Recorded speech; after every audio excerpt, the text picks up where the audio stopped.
Okay, and...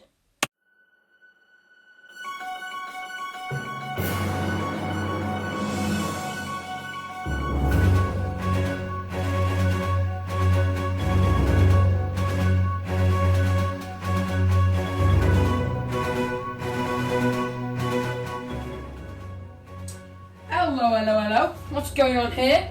He killed me, officer! Help! What? That wasn't me. That was the Werther in his hand. You have to believe me, officer. Come on, sir, it's off to jail with you. No. No, please. I will have my revenge.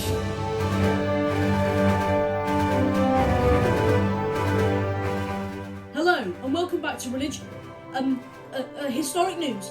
I'm your host, Jude, with Historic News, and today, this is Historic News.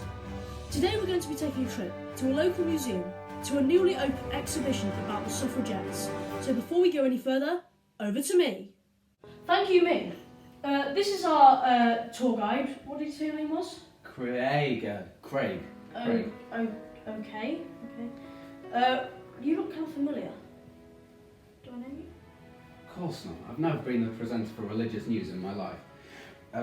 Right, on to the first exhibit. Here we have a wax figure of the woman who founded the Suffragettes in 1903, Emmeline Pankhurst. It looks so realistic. The Suffragettes were extremely violent women who liked to blow up schools and harass policemen in their free time. It was all for a good cause, of course, because the men had decided to take the women's suffrage away. For less intelligent viewers, suffrage is the right to vote, and they wouldn't give it back.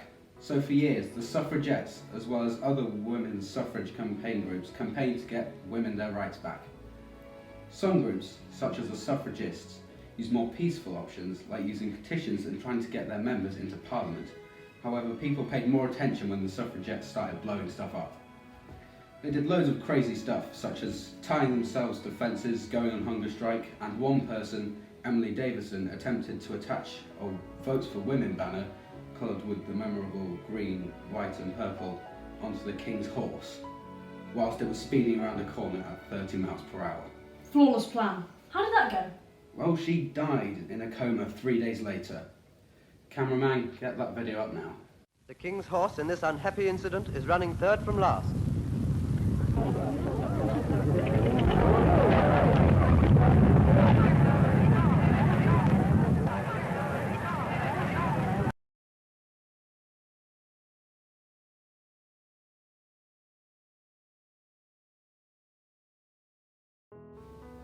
So that was Emily Davison being hit by a horse.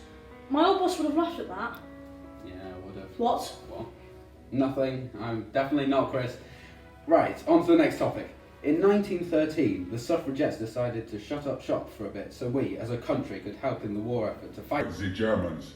So as a reward for their efforts, Parliament decided to give the women above 30 and who owned property very partial voting rights. Obviously, they were not very happy. After another 10 years of effort, the women finally got their full suffrage back. However, shortly after that, Emmeline Pankhurst sadly died. That's a shame. Well, in quite a brief summary, that's the story of the suffragettes. Well, thank you for having me here today. I've been Jude, you've been... Craig. And back to the studio. Well, this brings us to the end of the evening. This has been Historic News with me, Jude, and this is Historic News. Good night. And back to the studio. Alright, let's go home, guys. Good day shooting. See ya.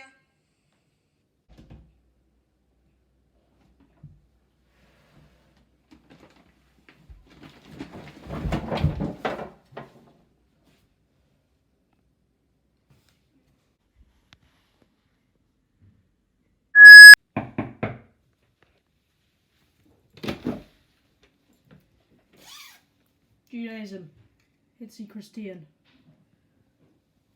Follow me, sir.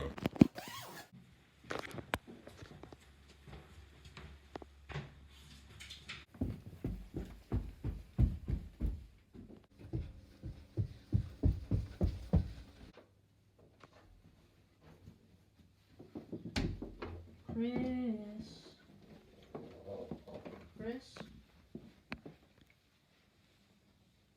Chris?